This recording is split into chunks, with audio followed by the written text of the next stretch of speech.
ఈ కోటా చనాక అనే ప్రాజెక్టు 2015-16లో ప్రారంభమైంది అధ్యక్ష.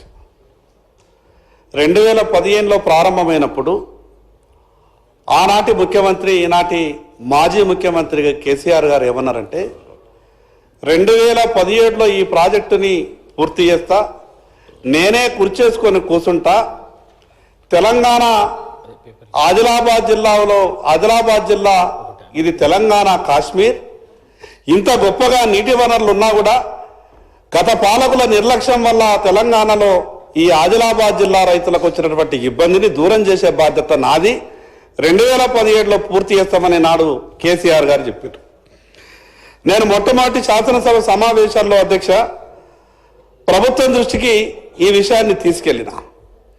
ఒక పక్క కోట్ల రూపాయల విలువ చేసేటటువంటి రైతుల భూములని లక్షల రూపాయలకు మాత్రమే ప్రభుత్వానికి రైతులు అప్పగించారు అధ్యక్ష.